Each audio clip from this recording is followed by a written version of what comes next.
quand c'est blanc, on dit c'est blanc. Quand c'est noir, on dit c'est noir. Félicitations donc au ministre de la Santé publique du Cameroun. Francesco Bongalo Kongosa de ce matin. Alors ce matin, c'est l'histoire d'une jeune dame. Elle est venue me rencontrer avec son frère. Ils ont respectivement 24 et 26 ans. Ils sont dépassés. Je vous suggère, chers panélistes, de suivre le Kongosa. Voilà, allez-y Francis. Ils ont 24 et 26 ans, c'est l'aîné, le garçon qui a 26 ans et la sœur cadette a 24 ans. Ils sont venus me rencontrer vendredi pour se plaindre de leurs parents. Ils vivent avec leurs parents. À l'époque, leurs parents ont longtemps travaillé pour une grande structure au Cameroun et leur maman également travaillait. Elle a pris sa retraite. Le papa, lui également, avait arrêté son activité au sein de cette entreprise. Mais malheureusement, pour eux, ils n'ont pas pu construire à Yaoundé où ils ont travaillé. Et ils sont sans activité depuis bientôt déjà 9 ans. Et ces deux enfants-là sont diplômés de l'enseignement supérieur, mais n'ont pas encore trouvé d'emploi. La fille a déjà un enfant. Et ils viennent se plaindre de quoi? Leurs parents se sont lancés dans une activité depuis près de 2 ans, une activité qui n'honore pas leur famille. Donc, ce qui se passe, que tous les matins, son père se lève avec sa mère et ils font le tour des bureaux, donc des anciens collègues, des anciennes connaissances, et ils vont ensemble pour commander la pitance. C'est-à-dire, ils vont ensemble et ils vont demander de l'argent. Et quelquefois, ils rentrent le soir. Au début, ces enfants ne savaient pas ce que leurs parents faisaient. Mais au fur et à mesure que le temps passe, ils reçoivent des incessants coups de fil. Ils faisaient état de ce que leurs parents passent pratiquement dans plusieurs administrations, rencontrer soit les anciens collègues. Bref, on les prend déjà là-bas comme des clowns. Qui ressemblent à des clowns. Ils marchent ensemble. Si vous rencontrez deux personnes, un homme et une femme, et qui tous deux ont des attitudes vestimentaires bizarres, parce qu'ils se comportent comme s'ils avaient quelques troubles. Et quand même la fille a essayé souvent d'apporter des vêtements nouveaux pour ses parents, ils ne veulent pas les porter et préfèrent rester dans ces tenues qu'ils ont, qui sont devenues comme les tenues de travail. Donc, le papa a une veste, il ne se sépare pas de cette veste, elle est grosse, et il a une chemise à l'intérieur. Et généralement, cette chemise, on la lave le week-end, et il la remet à partir de lundi. Et il ne veut pas se séparer de ses vêtements, et la maman, elle a un cabas. Elle aussi ne se sépare pas de ses vêtements. Ils ont essayé, ces deux jeunes gens, de les amener à l'hôpital qui est du côté de Mbaladeu. C'est un hôpital qu'on appelle Jamon. Ils les ont amenés là-bas. Mais ils ont dit là-bas qu'ils n'avaient pas de problème, qu'ils n'étaient pas malades et que leurs enfants dérangeaient. Et naturellement, on les a laissés repartir. Ces enfants sont venus me voir pour me demander comment est-ce que, en tant qu'enfant, on peut se comporter face à des parents qui sont comme ça. Parce qu'ils ne comprennent pas que ces deux parents qui ont pourtant travaillé. À la question de savoir pourquoi est-ce qu'ils n'ont pas construit à Yaoundé, ces enfants ne peuvent pas apporter une réponse. Tout ce qu'ils savent, c'est que les parents les ont envoyés à l'école et qu'ils sont là, qu'ils sont sans emploi, mais que leurs parents ont un problème véritable. Ils aimeraient savoir si ça peut être un problème d'ordre mystique, et s'ils n'ont pas été attaqués dans la sorcellerie, ou alors si c'est la nature humaine, et si c'est le cas, comment devraient-ils se comporter face à leurs parents? Et désormais, ils ont décidé de ne plus manger la nourriture issue de ce travail. C'est-à-dire, parfois, quand la maman rentre, elle fait donc un petit marché au quartier et elle essaie de concocter quelque chose. Au début, elle mangeait, son frère mangeait, mais depuis quelque temps, ils ont dit qu'ils ne mangent plus de cette nourriture. Donc, quand elle fait la cuisson, elle sert son époux, elle se sert elle-même et mange, et le lendemain matin, le scénario recommence. Donc, ils partent de la maison généralement à 8h30, 9h, et ils rentrent le soir. Et ils ont un autre défaut, c'est que quel que soit ce qu'ils ont eu comme argent, ils ne prennent pas le taxi. Donc, quel que soit ce qu'ils ont eu comme argent, ils ne prennent pas le taxi. Ils marchent à pied jusqu'à la maison. Ces enfants me l'ont dit avec beaucoup de hauteur. Ils m'ont dit qu'ils ont même honte d'en parler. Et il n'est pas bon d'avoir honte de ses parents. Mais ces parents-là commencent à trop bien faire. Donc ils sont venus me rencontrer pour me dire, Francis, conseillez-nous, dites-nous comment nous devons nous comporter désormais vis-à-vis de nos parents. Alors, une ou deux petites préoccupations au départ.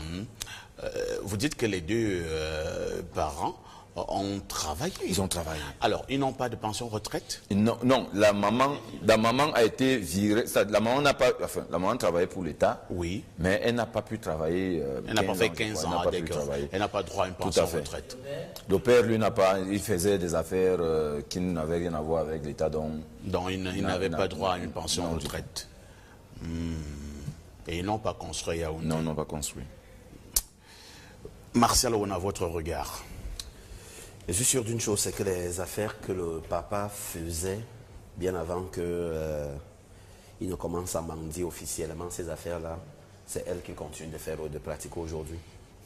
Il paraît que quand il sortait tous les matins, il disait à son épouse, non, je m'en vais travailler, je vais faire ci, je vais faire mes affaires. C'est qu'en fait, le mec, il allait mendier.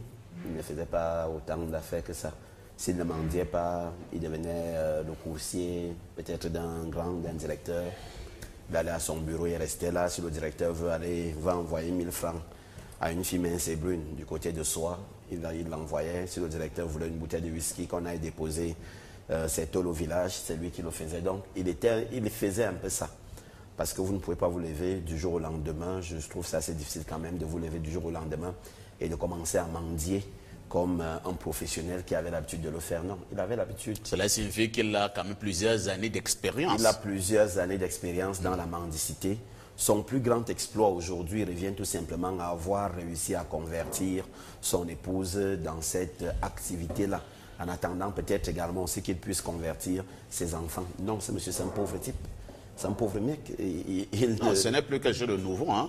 L'activité qu'il mène démontre qu'il est pauvre. C'est un pauvre type. Je dis pauvre moralement.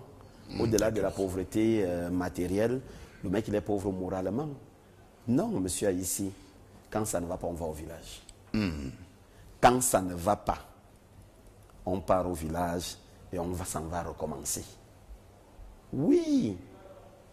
C'est quoi cette histoire où un homme, un bêtis, enfin, je ne sais pas s'il est bêtis, parce que chez nous, les bêtis, bêtis signifie d'abord l'orgueil, la fierté de soi. Un bêtis, c'est quelqu'un qui est fier de sa personnalité, de sa personne. Vous ne pouvez pas du jour au lendemain vous lever, vous venez au bureau, vous allez chez Ernest Obama, vous demandez 10 000, vous allez chez Bonga, vous demandez 5 000, vous allez chez le ministre X, vous demandez 5 000, vous posez un faux problème qui ne tient même pas la route, vous allez chez tel autre, tel... Non, pas faire ici. Et vous le faites au quotidien. Ce n'est pas normal. Ce n'est pas normal. C'est des gens... Je ne sais pas, à la limite même, ils ont perdu toute humanité. Tout caractère humain leur est désormais retiré. Ils sont un tout petit peu comme des objets qui, ma foi, ne parviennent plus à exister. Où est leur dignité? Mais non, ce n'est pas possible parfois ici. Vous ne pouvez pas... Lorsqu'ils le font, ils vont le faire jusqu'à quand? Monsieur et madame. La dame elle-même. Parce que de là, ce que le monsieur vous demande de commencer également à vous prostituer, il n'y a qu'un pas, hein. Oui, il n'y a qu'un pas qui vous dise, écoute chérie, eh ben, il faut que tu apprennes à sortir le soir. Hein. Ou alors de là, c'est qu'il vous amène chez un de ses amis qui est directeur, non, voilà, même ma femme, comment elle te donne. Non, c'est pas sérieux, monsieur, ici. Je pense que ce que je vais dire à ces enfants, vous avez fait des études, commencez déjà par chercher des boulots, un emploi pour vous-même et pour votre soeur. Trouvez des emplois, essayez de travailler, mais en attendant, faites asseoir vos parents et essayez de les ramener à la raison. Dites à votre papa, écoute papa, ce que tu fais ne t'honore pas. Ce que tu fais ne t'agrandit pas, ça ne t'anoblit pas. Bien au contraire, ça te rabaisse, ça te diminue, ça fait de toi un sous-homme. Il n'y a pas de honte à aller au village et à faire un champ. En attendant que nous on trouve un boulot, on va se débrouiller, même dans les fabriques de parpaings, même dans les chantiers, on va se débrouiller. On pourra te permettre de pouvoir te soigner au paludisme, toi et maman, pendant que vous serez au village, le temps qu'on puisse avoir une situation stabilisante et stabilisée avec les études qu'on a faites. Mais pour le moment, papa, ce n'est pas digne de toi, ce n'est pas digne de toi également, maman. Je souhaite que vous arrêtiez cela. Très bien. Merci, Martial, pour votre conseil. Ernest Obama, les enfants s'inquiètent par cette attitude. Ces gens, on va le dire, sans mettre les gants, ils sont sales. Même lorsque la fille fait un effort de leur acheter des vêtements, ils préfèrent ne pas porter ces vêtements pour porter toujours leur tenue qui est déjà comme leur tenue de travail. Enfin, ils pensent, ils soupçonnent même un problème d'ordre mystique, ils ne savent pas. C'est comme si la tête ne tient plus. On les a amenés à l'hôpital Jamon. Ils ont dit là-bas qu'ils n'ont aucun problème, mais ils continuent leurs activités de mendicité. Quel commentaire? Moi, je pense que les parents n'ont pas de problème mystique. Et je pense que ces parents on peut avoir des choses à redire sur leur manière d'être, mais ils ont réussi un premier pari, c'est permettre à leurs enfants d'aller à l'école. Ça, je leur tire un coup de chapeau à ce niveau. Le problème ici, c'est l'héritage qu'on lègue à nos enfants. L'héritage n'est pas forcément matériel parfait ici. L'héritage est culturel. Je vais aller au-delà, elle est comportementale, elle est dans la manière, il est, autant pour moi l'héritage, il est dans la manière d'être. Si ses parents ont eu des parents qui se contentaient du peu qu'ils ont et qui vivaient comme ça au quotidien, sans entrevoir l'avenir, je présume qu'à la fin, à la retraite, ils se rendent compte qu'il n'y a plus de quoi vivre. Parce qu'ils se sont contentés de ce qu'ils avaient à la fin du mois et ils vivaient.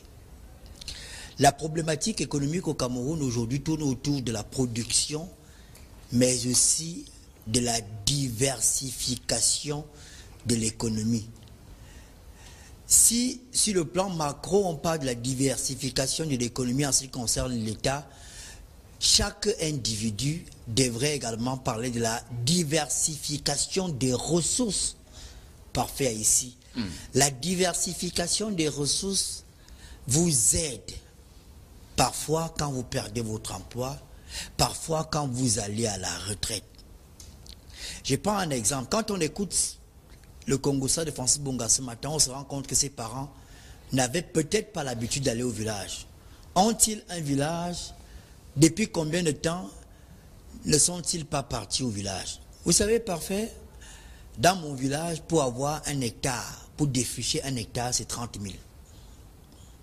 Un hectare de forêt défrichée, c'est 1000 rejetons de plantain. Un rejeton de plantain coûte 100 francs. Un rejeton planté dans mon village, c'est 50 francs. Ça veut dire quoi? Ça veut dire qu'avec 150 000, on a 100 rejetons plantés, plus de 30 000, ça fait 180 000, ça fait un hectare de champs de régime de bananes plantain. Les 150 000 francs en question, on ne les investit pas en un mois. C'est au fur et à mesure. Et la particularité au village, c'est que les travailleurs ne sont pas exigeants.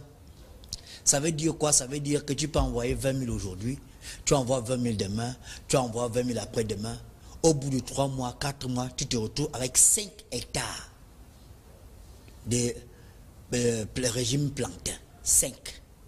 Même si tu gagnes 150 000 francs à Yaoundé, au bout de 6 mois, 7 mois, tu es en mesure de remplir un pick-up que tu amènes à Yaoundé.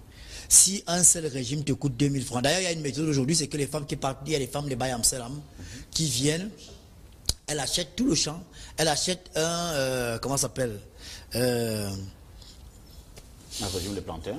Pas un régime, elle achète le plantain lui-même, qui n'a pas... Bon, le régime c'est le fruit. On va pas dire la tige, mais bon. Elle achète un bananier plantain à 2 000 francs. Ça veut dire que le plantain qui est produit, même s'il est tout petit comme ça, c'est 2 000. Même s'il est aussi trop gros? Même s'il est gros, c'est 2 000. Ça veut dire que dès que ton champ atteint l'âge de la récolte, tu trouves une Bayamselam. Comme tu as 5 000 pieds de régime plantain. Vous prenez seulement la calculette? Tu fais avec la calculatrice 100 ça fait 2 millions, non? C'est pas ça? Je me trompe? Non, 10, ça fait 20 000. 100, ça fait 200 000. 1000 pieds, ça fait 2 millions. 5000 pieds, parfait, n'est-ce pas? Tu as tes 10 millions. Si tu gagnes 200 000 par mois, qu'est-ce qu'on ferait pas avec 10 millions? On revient à Yaoundé. Des personnes savent même que tu as un champ de régime planté au village. N'est-ce pas? Tu achètes une RAV4. Ou bien tu ouvres une boutique. Les 2 millions que tu as eu, n'est-ce pas? Tu réinvestis au village. Parfait, ici. Si tu entames comme ça, au bout de 10 ans, pendant que tu es fonctionnaire, à la retraite, est-ce que tu seras obligé d'aller mendier? Pas du tout. Mais malheureusement, pour que tu aies ces idées dans la tête, il faut que tu aies vécu, que tu sois quelqu'un qui a vécu dans une famille où on pense à diversifier les revenus. Parce qu'il y a des gens à Yaoundé, non, il est fonctionnaire, il a 200 000 par mois, à la fin du mois, il paie la maison 80 000. Il donne le loyer, il donne l'argent de la ration 50 000 à sa femme, il a la maîtresse 20 000, il reste avec ses 10 000 pour aller boire la bière, et il vit comme ça jusqu'au jour où la retraite arrive. Quand la retraite arrive, il te dit qu'il attend la pension. Il faut diversifier. Je pense que on ne dit pas que nous-mêmes nous sommes des exemples dans le domaine, mais je pense que c'est important de diversifier parfois ici. Il y a ceux qui font la tomate, il y a ceux qui font le piment, il y a ceux qui font la pastèque. Mais le chef de l'État l'a dit, nous sommes tous d'une manière ou d'une autre fils ou petit-fils d'agriculteurs. Il avait d'ailleurs renchéri en disant que la terre ne trahit jamais. Elle ne ment pas, la terre. Donc, je n'ai pas de réel procès à faire à ces Alors, messieurs. ils ont besoin d'une solution. Les enfants ne savent plus à quel sens se vouer. Ils ont même déjà honte de leurs parents. Ils ne savent plus quoi faire. Alors, qu'est-ce qu'il faut faire face à cette situation? Les parents ne veulent pas de vos habits parce qu'ils porteront vos habits, mais ils n'auront pas de quoi manger. Le discours, dire à vos parents que non, papa, on a honte de vous, ne sortez plus, ça ne changera rien. Ce qu'il faut aujourd'hui, c'est remplir le frigo. Parfait ici. Et vous n'allez pas remplir le frigo si vous passez le temps à pleurnicher qu'on n'a pas d'emploi. Et aujourd'hui, l'équation, c'est une équation à combien inconnue? C'est une alternative. Soit on accepte que ses parents se fassent humilier, soit on accepte de se faire humilier soi-même. Si j'ai un master 1 en droit et je me rends compte que chaque matin mon père et ma mère sortent pour aller mendier, monsieur, même s'il faut travailler dans un chantier pour amener au moins de quoi manger à la maison pour que mes parents n'aillent plus se faire humilier, je le ferai. Quel que soit ce qu'il y aura à faire, je ferai tout pour garantir la dignité à mes parents. Je n'attendrai pas seulement avoir un emploi à Vision Finance, avoir un emploi à Vision 4, avoir un emploi à la fonction publique. Je me battrai pour que mes parents qui sont battus pour que j'aille à l'école, que leur dignité soit garantie. Parfait. Ces parents-là ne sortiront pas si le frigo et le congélateur sont remplis.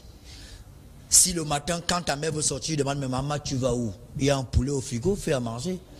Très bien. Elle ne sortira pas. Merci. Mais allez leur acheter les habits, ils ne mangeront pas les habits. Ils ont besoin, ils ont été habitués à vivre comme ça, sans réelle difficulté, parce qu'il y avait un salaire à la fin du mois, parce qu'il y avait des petites affaires qui prospéraient, qui leur permettaient également de payer vos études. À vous maintenant de mouiller le maillot pour leur permettre de vivre au moins comme c'était le cas par le passé.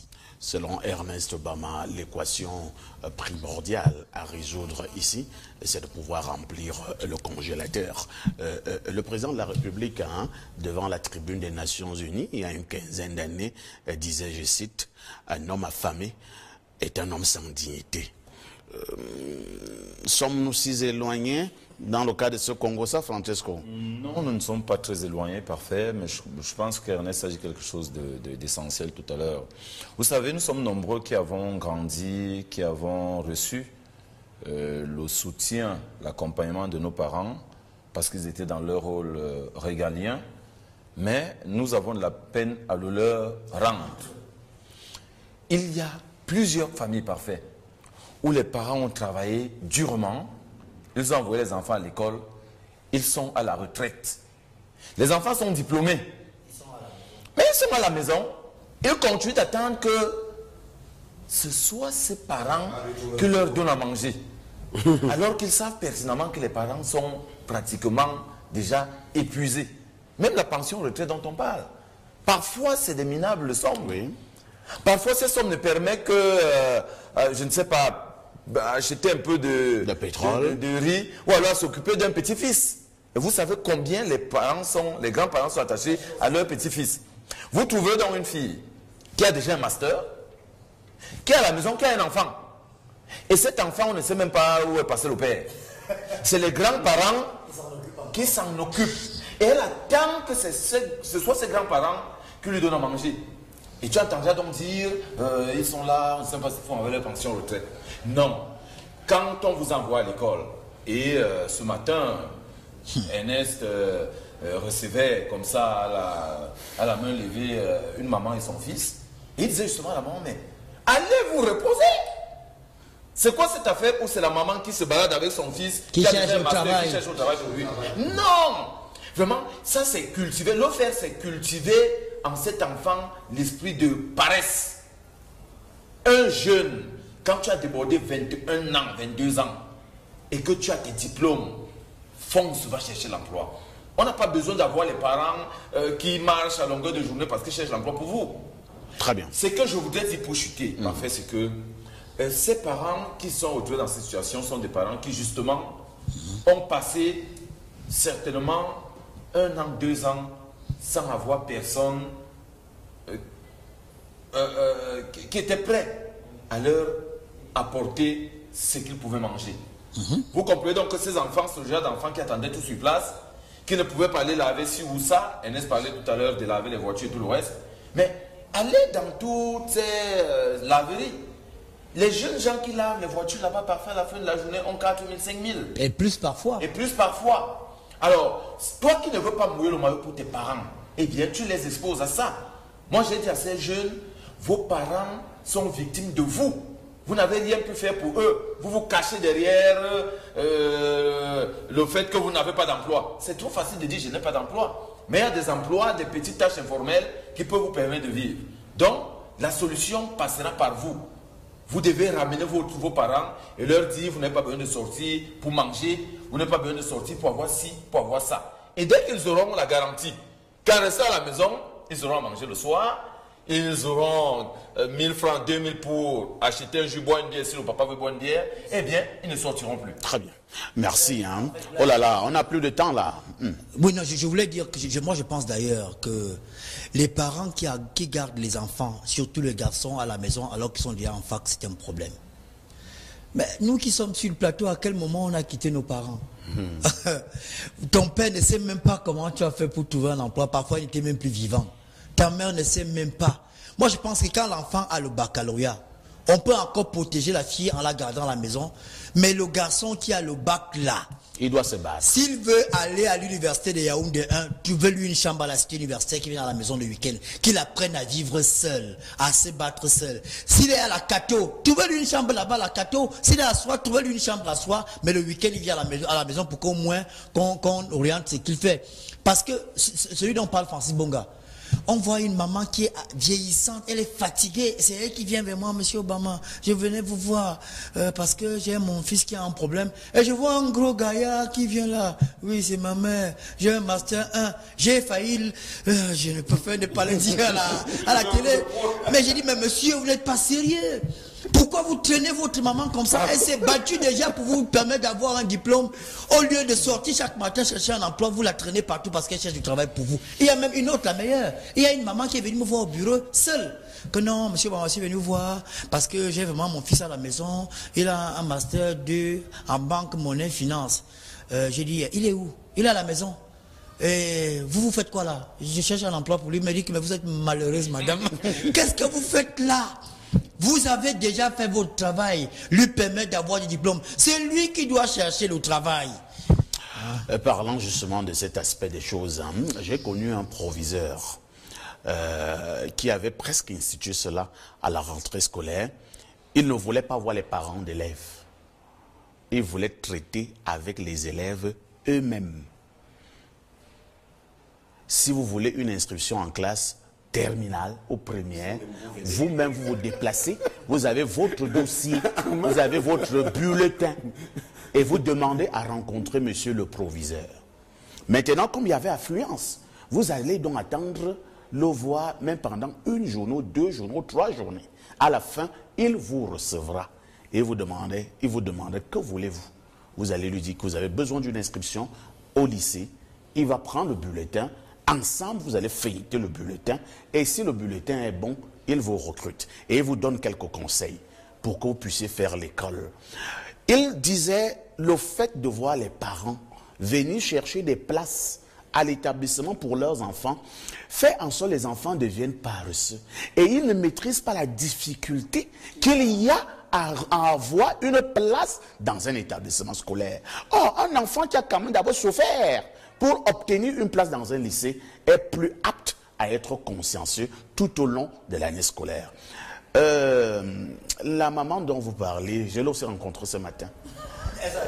Elle s'est arrêtée chez moi et j'ai failli lui dire la même chose, mais j'étais trop pressé parce que j'allais à l'émission à la radio à 8h30 à Mouvance républicaine. C'était une maman fatiguée et il était accompagné d'un gaillard. Oui. Un gaillard, il avait même un costume, le gaillard en question. Et lorsque la maman là m'a posé ce problème, elle a prononcé le nom de Francis Bonga. Je dis, madame, ça tombe bien. Comme vous êtes en contact avec Francesco, vous allez attendre Francesco. Moi, je suis au pas de course. Et je suis parti. Belle excuse, hein? Oui, je suis parti.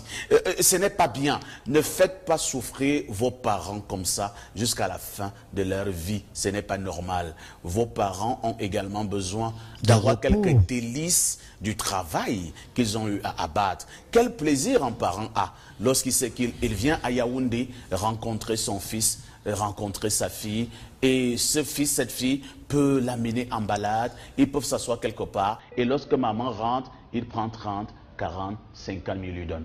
Moi, j'ai encore cette chance, Ernest Obama, d'avoir mes 2 parents. Et le papa m'a dit un jour, parfait, tu ne sais pas quel plaisir j'ai quand tu me portes dans ta voiture. Le papa en a eu des voitures, mais il a un autre. Il m'a dit sincèrement, je ne savais pas. Comme moi aussi, je pourrais avoir un enfant un jour qui peut me porter dans sa voiture. Et lorsque le papa s'en va, je prends quelques billets, je lui donne. Et comme il aime boire le vin rouge, je lui achète 5 litres de vin rouge. et il me bénit. Une touche pour s'impose.